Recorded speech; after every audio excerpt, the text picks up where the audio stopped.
Welcome back to Definitely Not Definitive. I'm Ken. And I'm Bethany. We're just an adorable couple in love that loves reacts to Attack on Titan. Who also happen to be in Christmas colors, I just realized. Yeah, kind of. Christmas came early. We are doing season 4, episode 22 today for our reaction. It's just one episode. That's because we did a triple header for the last time.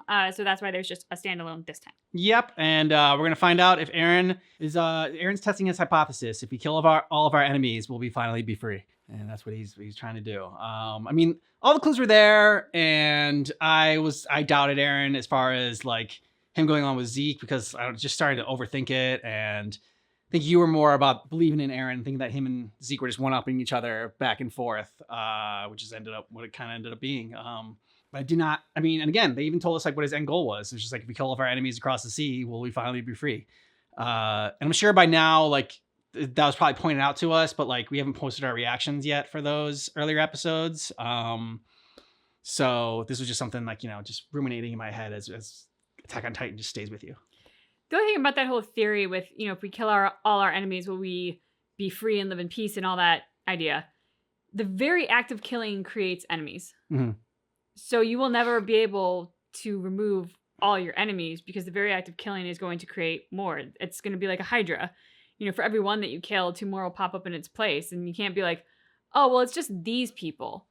Because that group, whatever that group might be, is going to have friends, family, neighbors who are not of said group, who they have bonded with. And now those people are going to be upset. Yeah, I mean, if you kill everyone except for the people of Paradise, then there's going to be people like, that oppose what you're doing in Paradise.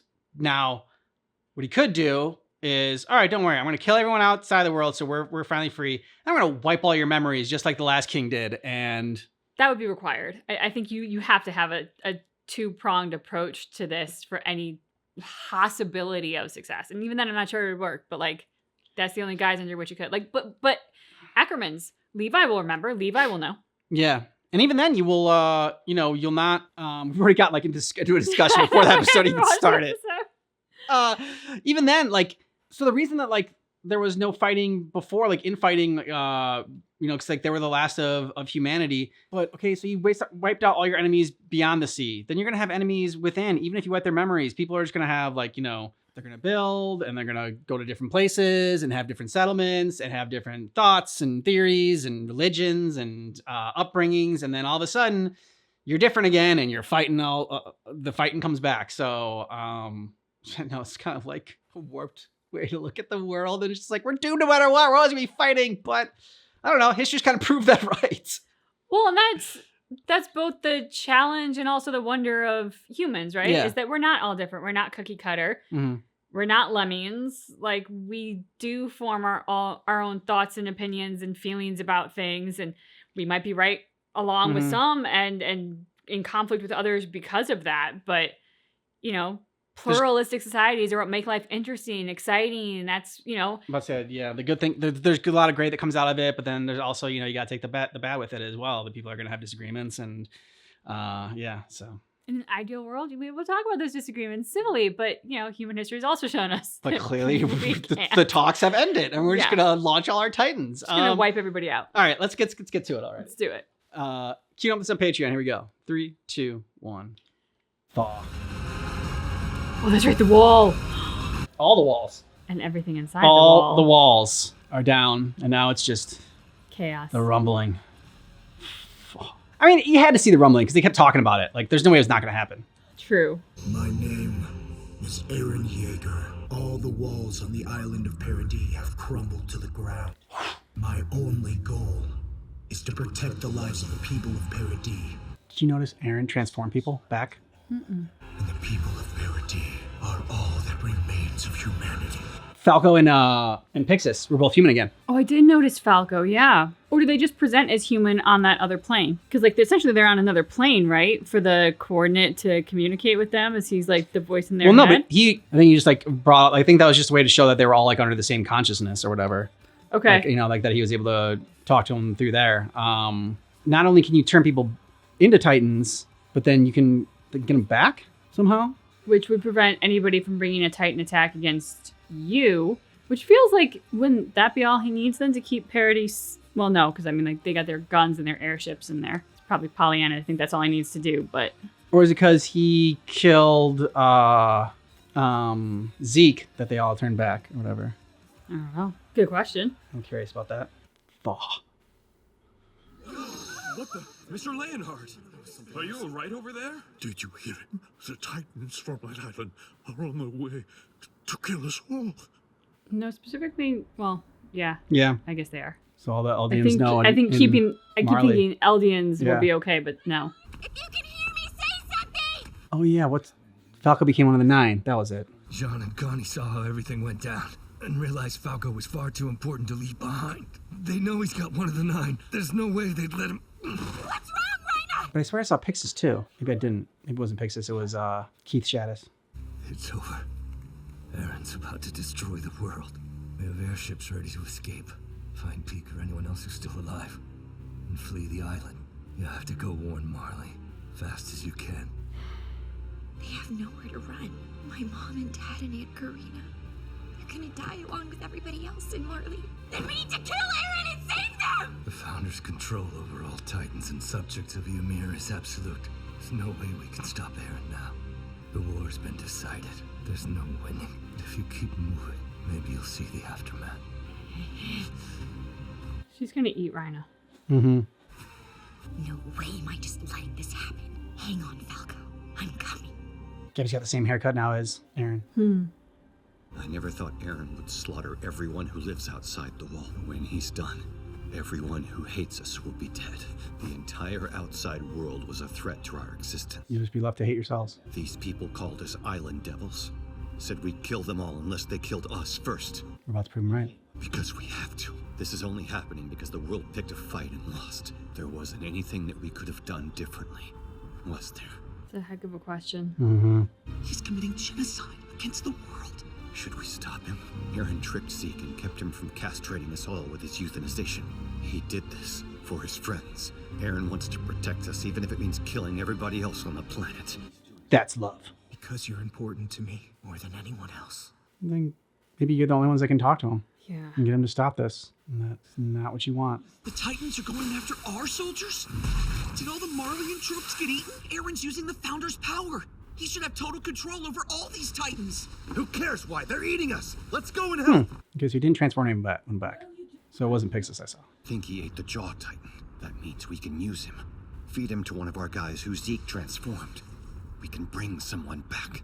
Commander Pixis. No. We saved my mom. Take him to Ragako and feed him to her. All right? Wait a sec. Yeah.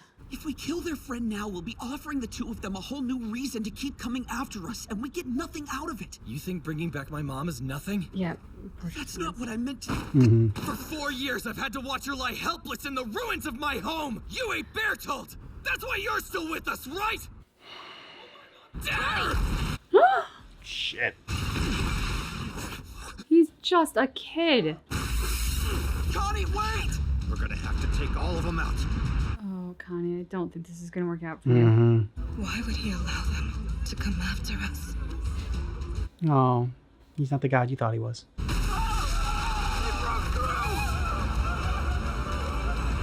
Of course it broke through. Don't slow down! Stick to the narrow alleyways! Jeez. Hiya, watch out! No!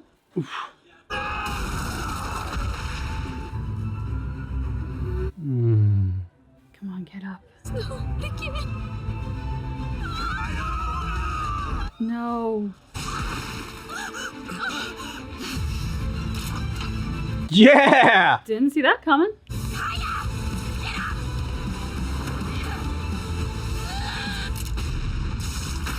Nice! Oh. Hell yeah! Now we're cheering for her. Good job, Attack on Titan. Sasha, you came. Oh. What are you doing here? I decided I couldn't leave without Falco. Guys all right down there? Did you kill the Titan yourselves? Did the girl fire it? Is she that Marleyan infiltrator? She's gonna stick up for her. No, she's not! She's my sister and our family runs the stables to the south! And I was the one who fired the shot! You saved her life, she saved yours. There you go. Because you're just people. Help us, please! It'll be all right. You and Ben are gonna make it out all of this. You're gonna have to stick with us and keep your head down. Sasha's family's the best. I know. Why did you cover for me? I can't explain it. Why would you want to save me? You could have died. I tried to stab you in the neck. Maybe I really am a devil. The only devil here is me. I've killed so many people in my life just because I wanted praise. It's the devil in me. There's a devil in me. Brainwashing, indoctrination in you. That's why our world's the way it is. Mm-hmm. There's a devil inside us all. Mm-hmm. If that's true, then what do we do? Because there's good inside of us too. Of the forest. Maybe we'll fail, but we still have to keep trying. Oh. Nice. I taught you punks a dozen ways to deal with Titans. Ha. We've still got some old ODM gear lying around, so suit up! Even after you beat the shit out of them. Get off your sorry asses and follow me! Yeah. There we go. Saved by Mikasa. Doing what she does. Titan butt. Titan butt. Gather at the top floor! We need to draw the Titans into a group so we can hit them all at once! Get all the Thunder Spears up there too! These are the people you trained and fought with! They need us to put them to rest!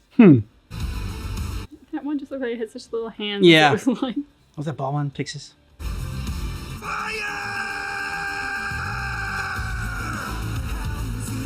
He was taking control. Sean. Yeah. So impressive. Mm-hmm. This way! There's no need for any of you to fight! Just lead them to the fort!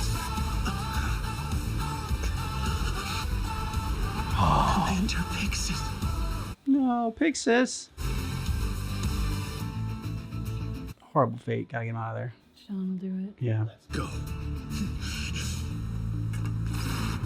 Commander, we would never have been able to make it this far without you.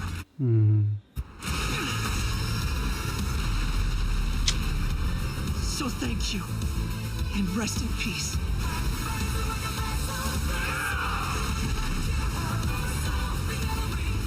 Whoa.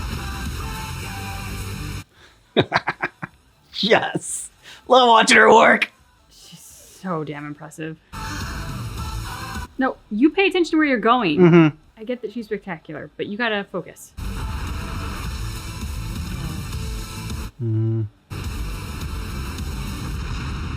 Marley's troops were pretty much wiped out.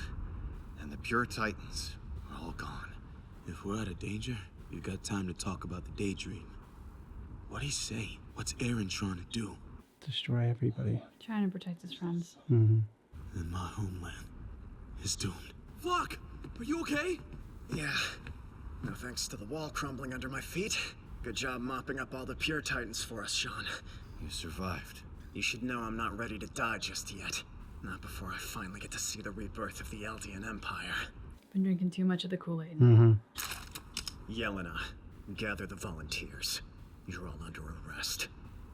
Hey, what are you doing? Glad you're here, Mr. Browse. I'm glad y'all made it through okay. It's you. Why are you here? I'm not gonna make any more trouble. I just want my friend back. Let Falco go. I swear you'll never hear from either of us. Oh, Mikasa's eyes are watering. Where is he? What's wrong? His mom got transformed into a Titan, and he's gonna have her eat Falco? But why? Just bring her back. And for 4 years, Connie's been visiting her at the Wait, spot. 4 years? I'm so sorry, but still I can't let Falco die for it. Can't Eren Yeager just use his power to turn Connie's mother back to normal? They say that the Founder's supposed to be able to do anything right. That's what I had hoped too. But if Eren could do that, I think he would have done it for our comrades that Zeke turned into Titans instead of leaving them for us to kill. If you don't know for sure, then why can't you go and ask him? No idea where he is. Ask him why he doesn't just destroy all the military bases. Isn't that enough? He He's has well the power rebuilt. to strip the armor off Rhina. Don't tell me he can't. You're telling us that Rhina's hardening came undone? When? When did it happen? He said it fell off him as the walls were collapsing. Does that mean when he brought the walls down, he did it by breaking all Titan hardening? Annie. Oh, good call, beautiful. She's back. 25 years later. Oh, crap. Oh, you got there faster than I did. I'm like, oh, what does this mean? What does this mean? Oh, sweet. But what does it mean? Like, what is her reaction going to be to all this? Well, I mean, I think I remember when they were talking about the 9 that the female Titan was the strongest. That they talked about her being like the best of them as far as like her abilities go and everything, which is I think why they waited this long to like unleash her. So that'll be fun. Like my head is going to blow up. Okay, so she's the strongest, but I think. Can Eren control her? Is this going to come down to being a battle of Annie versus Eren? But not if Eren can control her, because then he can just use her rather than... Yeah. My brain's going to blow. Yeah, I mean, so I was mistaken in the beginning when I talked about... I thought that like Eren had turned them all back, which they just hoped that he did have that power. That'd be cool if he but did. it was Keith that I saw, not Pixis in that realm. And then we saw Falco because he had eaten the Jaw Titan and everything. So I was mistaken with that. But yeah, I love this because, like, you know, is there anything we could have done differently?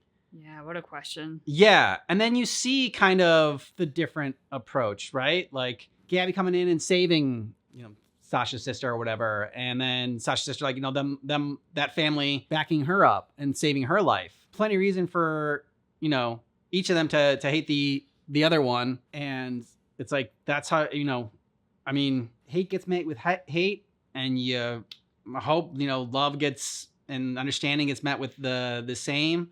But it fucking takes time, and it's not easy, and you know, but it just like how brainwashed Gabby was. Yeah. For her to get to here. Like I kind of said that I thought she was the bellwether or whatever. She was the hope. It's like if we can just get her to see the other aliens as not devils and as people, and like that there's like we're all capable of good, we're all capable of bad. There's the hope that like nobody's too far gone and that you can change, but like it just takes, it's harder to hate up close, and like getting to, once you get to know people and see the good that they are capable of and stop with this propaganda. And yeah, so that's why it's like, okay, yeah, one sense, Eren, willing to do anything for the people that he loves and willing to do anything to keep them safe. And like it's a noble sentiment to think about that, but no, not in this way. Like I don't want somebody committing genocide like in the name of loving me. Yeah, that was one of the thoughts I definitely wanted to speak to, was just the idea of like, I'm glad that they went this direction with Eren, right? And that now, again, things changed from like episode to episode, but at least in this moment, what we know of Eren is that every choice he's made has been to protect his friends, and that his ultimate objective is to keep them safe, whatever the cost, which is something that I think our society, I mean, I say ours, from the American society is the only one I can speak from, but we tend to glorify that and romanticize that.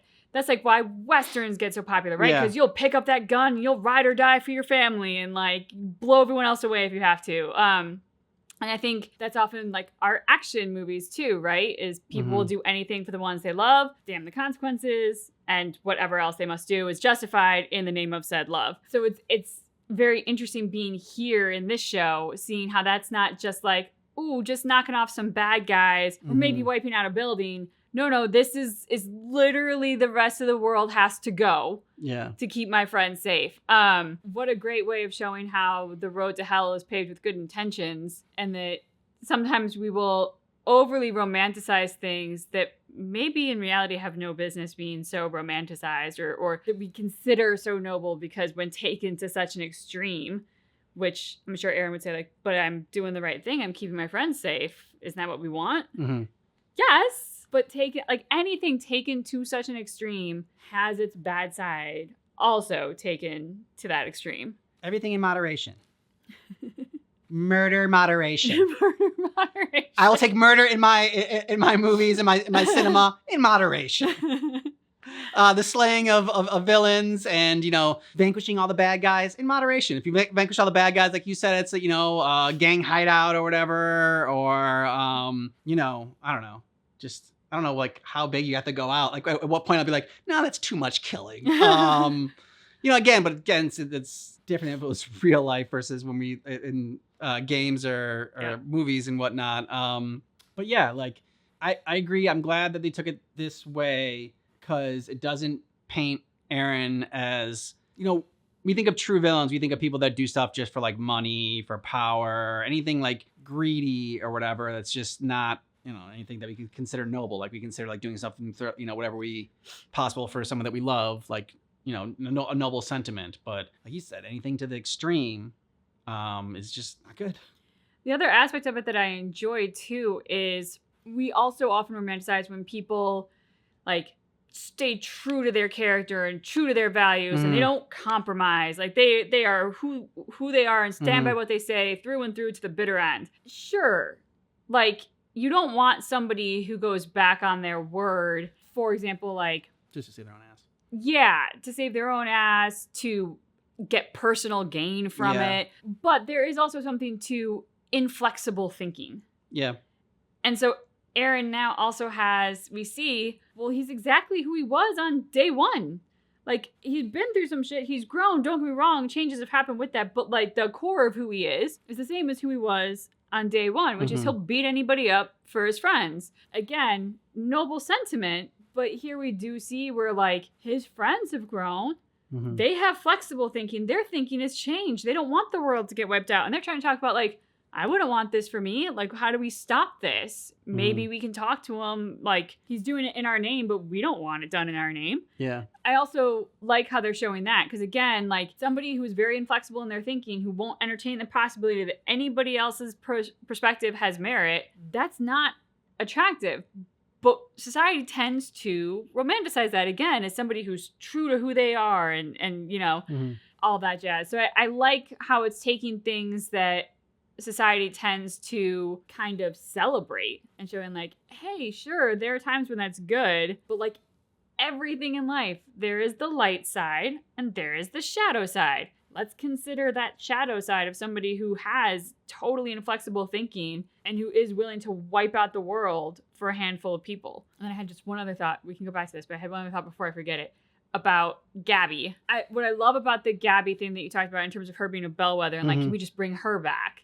Because that's a sign. The journey of bringing her back was not easy on either side. No. And I think society also tends to be like, well, if you just love that person enough, if you just show them the way, then boom, magical transformation within a heartbeat, and they're going to be on the right side. No, that's BS. People get entrenched in their own beliefs, philosophies, ideas, politics, religion, whatever. And so the idea that like she doubled down, she tripled down while she was on Paradise, you know, and Kira tried to kill her. She tried to kill Kira. Kira tried to kill her. They both suffered losses. They both had moments of hating each other. They both had moments of wanting to kill each other. But then they finally got here, you know. It's like it wasn't an easy journey. It didn't happen overnight. There was not one magical phrase or one magical moment that made this all right. It was a series of events and a series of being tossed together again and again that finally had them start seeing each other as humans and not as what they thought they were. And here's where Jean is wrong in sensing that like, oh, he's doing this all for us. You know, like everything he's doing, it's for us. No, it's not. It's for him. It's for what he wants. He wants to keep you safe. So he's willing to do anything and like kill everyone for that because that's what he wants. Yeah. Didn't ask any of you all, like, you know, didn't talk to you about the plan. And he's not willing to like just, he needs to learn that like, I mean, his friends are going to die. They're going to fucking die. Everybody dies. Okay? So the selfishness of it and just like the whole, well, the reason he's going to such extremes is because he's dying. He only has like a couple of years left or whatever before he's going to die because of the whole like 13 years rule. So he wants to wipe out all enemies. He's not willing to like take the long-term approach because he can't know for sure that his friends will be safe by doing that, which is selfish. Like he wants to die like a peace of mind knowing that his friends, at least from the outside world, that like there's no other threat there. Again, there could be threats that come from within.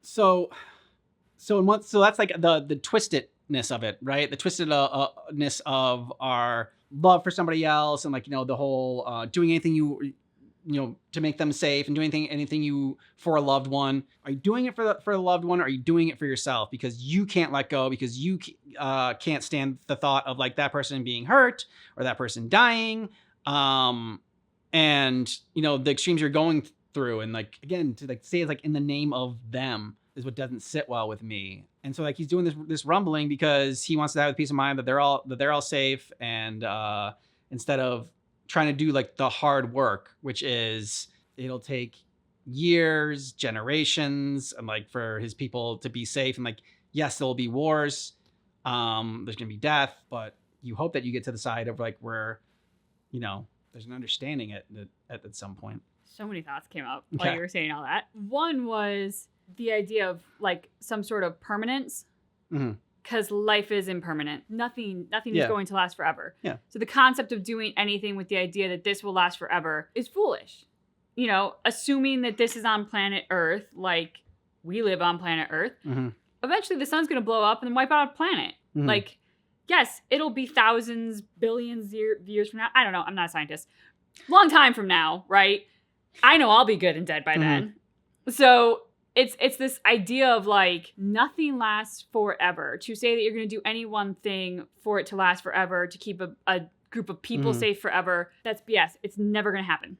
Like, you do the best you can with the time that you have, and you hope that it sticks a little bit beyond that, you know, but nothing's permanent. The other idea was like the selfishness of it. And yeah, I mean, my brain is so like on speed right now because of watching this that I can't formulate thoughts well. Welcome to my world. There are times when we've watched something and like somebody loves someone so much they're going to do something heinous for the sake of that person, right? And like Ken and I will be sitting here being like, no, but like they're not going to love you if you do that because you're not who they fell in love with. You're not who you are. Like you're gonna go too far, and then they're gonna come back and like, God, I wish I had an example. I know I've seen stuff, but my brain can't. Lately, we just watched Batman the animated series with Mr. Freeze, and he was gonna do like, you know, freeze the world or whatever for his wife, and then Batman kind of said along those lines like, you know, this is not what she would want, and so you know, you'll turn into somebody that she won't love when she wakes up. Thank you so much for that. So that's what I'm saying is like, you know, there is a thing of like going too far, even if it's with love, because if it's in an unhealthy way, like I'm going to kill the whole planet for you. Odds are that person's not going to be grateful. That person's not going to be happy with it. They're going to look at you like the monster you've become, not as like the person that they loved. And then the third thing that came to mind was in terms of the whole like invoking in someone's name and yet it being rooted in that selfishness and the twistedness of that. We've been watching a lot of different things that have sort of like alluded to religion or have like really overt Death Note. Exactly. Religious overtones. And it made me think of that, like how often people evoke the name of their religion and say like, oh, well, this is what my religion would want. Like the AI generated internet images of like Jesus with an AR-15 rifle. Have any of those people picked up a Bible? Like Jesus is not pro AR-15 rifle. Yeah, he's a revolver man. I mean, come on. I mean, to say that was like, you know, you can have your own views on guns, sure, and you might be pro them or anti them. That's a separate conversation from trying to pretend that Jesus loved a gun that wasn't invented when his whole thing was peace.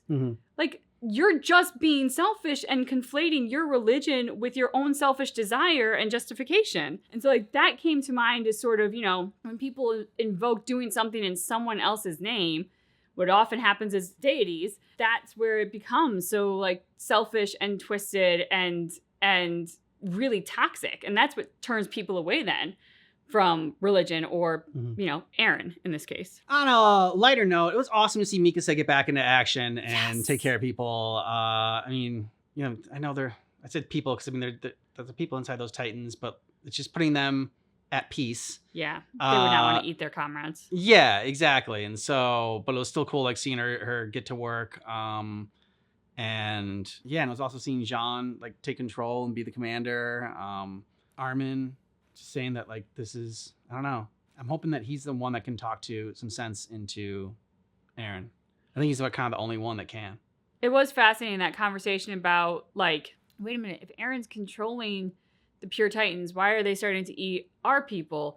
Well, can't Eren stop them or turn them back? Like all the conversations about like, what is Eren's power? And if he has the power over these things, why would he be allowing them to happen? Which I think also, again, has like the religious overtone of like, if God is good, why does God allow babies to die. Like, you know, it's sort of, if Eren is on our side and if he really wants what's good, then why is he allowing these things to happen? And just kind of like everybody around that table being, or not that table, but in that room going, well, yeah, what is going on? Like, what are his powers? Why is this happening? And can he stop it? Okay, he can't, so we just have to slaughter like Pixis and our comrades because he's not doing anything about this. And so I thought that was also fascinating too, is just kind of trying to understand, now that we know Eren's motivation, okay, but then what is the extent of the power and how can it be used for good and not just decimating the world? Like, that was a moment it could have been used for some good, but it wasn't. I realized in all the other stuff going on, we didn't even talk about Falco. And Connie. And I loved, like, because it's our hero team, right? Like, these are the guys that we're meant to empathize with. We've watched their journey from the beginning. And I was just struck by the inhumanity of a bunch of them standing around talking about who best to feed Falco to, with no recognition for him as a person, with, you know, his own thoughts, feelings, desire to live. Like, none of that was being considered. It was who should eat him. And I like how Attack on Titan nobody's wholly good or wholly evil. They don't shy away from messing up our heroes in the way that people would make bad choices or have discussions that would be completely negligent of considering someone else's thoughts or feelings or humanity. Yeah, and like, we've gotten to know Falco, so we know how much of a good guy he is. But like, Connie doesn't know him at all. So to Connie, he's just, you know, the enemy, right? He's just another one of the Marleyans that are like out to kill him. So you could just sacrifice a stranger's life to save your mother's life. I think most people would do that, you know, but it gets back to the whole, all right, but is this what they would want? Like, you know, I mean, I can't even think if I sacrificed a kid to save my mom's life, like what she would say, like, she wouldn't be happy with you. No, she would not. I can say that. Yes. And it's also interesting too, because, you know, at the earlier part of our discussion, we were talking about how, like, oh, Attack on Titan's so great because, like, in our action movies and all, we talk about how, like, it's fine to wipe out a few of the bad guys and this and that. But in this episode alone, they gave us a one-on-one transaction, Falco for Connie's mom, and they gave us the planet for a handful of Eren's friends. So, like, they gave us two very different extremes. And it's just interesting how we could very easily kind of, like, look at the big one and go, like, that's wrong. Yeah. Bad Eren. But then when we talk about, you know, our action movies and enjoying this and, like, well, how much murder is okay and murder in moderation, we had a one-on-one transaction that was also portrayed in this. And I still didn't feel good about that one either. And it still didn't feel good. But there's also, you know, even as you said, like, you know, one person for the person that you love, it feels more palatable, especially when you don't know that person and they're just the enemy. You know, and that's how we can start doing things like justifying war and justifying violence, right? Because, like, oh, this is on a smaller scale, so it's just a little bad, like, you know, just a little piece of the pie for me. Yeah, and that's how you get in the whole, like, you know, justified if you're like, okay, somebody has a gun to, you know, a loved one, we shoot them to save the loved one, and it's just like, okay, that's unjustified because, like, they're gonna kill, like, and, like, you know, they're gonna kill someone that I love, I'm killing them first. But then there's the whole, okay, someone has a gun to a loved one of yours, now you have to shoot a kid or they're gonna shoot someone that you love. Like, trying to put it in things like, you know, because, like, at least, you know, from where we are, like, we're not just outside of Los Angeles, and there are no Titans by us. I don't know if there's any Titans by you. So, you know, haven't seen any recently, so we assume we're still safe. Let's put it like more like, you know, like, you know, we can grasp, right? It's like, okay, shoot some innocent kid to save the person that you love. Again, it's like, okay, well, that's your decision. That's what Connie's thinking right now, right? So, in one sense, it's like, you know, it's hard to blame him, but at the same time, like, when he was doing that, it just didn't, you know, it didn't feel right. But again, we know Falco now, so I wonder, like, what we would have thought if we didn't know Falco at all, if it was Gabby when we did know her when she was terrible. Or not like terrible, but, like, you know, we just, like, when she did a bunch of things we didn't like. Right. I think that's a really great takeaway that Attack on Titan, at least is leaving for me, is that reminder of how we can't judge others. We can judge the actions of others, but it's very hard to judge another person in their entirety because we don't know them in their entirety. We haven't walked in their shoes. And I think, you know, especially on social media right now, there's there's sort of like this desire to show people in their worst light so that we can all like point the finger and be like, oh, look at them, they suck. And they might, you know, maybe they are a shitty person, but maybe they're not. Maybe they're having a really shitty day. Maybe a loved one just died. Like, you don't know the totality of circumstances. So like, you can feel good about yourself, like, oh, well, I'm at least not that shitty. But really, like, how good is that? You're seeing a snapshot of a person and you're comparing it to your whole life and everything that you've done, which you probably also justified in your head to some respect. So I love how Attack on Titan is really hammering that home, because it's like, we can so easily relate to some of these people, even though they're in a world with Titans and everything. And we can see ourselves in them, and we can be reminded that, like, every person has a story, and it's a whole story. And there's no way you're ever going to know that whole story until you walk in their shoes. And we can't literally walk in someone else's shoes. So we have to just go with what we know. You can. I've walked in someone else's shoes before. I've literally put on someone else's shoes and I've walked in them. So I might be the rare exception. You are, babe. You are. You said that, and I'm just saying that, you know, we can literally walk in somebody else's shoes. That is actually possible. Literally, yes. I may have said literally, and I shouldn't have. Metaphorically is what was intended. You can't literally walk in someone else's shoes, as in the metaphor, as they are us, them. That is the walking of the shoes, and they're like. You lost me now. I know. I lose myself a lot. I believe that. Yeah. Let us know your thoughts about this episode down below in the comments. We'll be back at it with 2 more episodes, I think then Sunday. And yeah, if you want full uncut reactions, you want to see every moment, you want to get a month ahead on all of our reactions, go ahead and check out our Patreon. Links in the description of the video. You can go to patreon.com/DuffyNotDefinitive. Also have early access here on YouTube. Hit the join button if you just want to stay right here on YouTube. And thanks so much for watching Attack on Titan with us, but just keep in mind. And our reaction is definitely not definitive.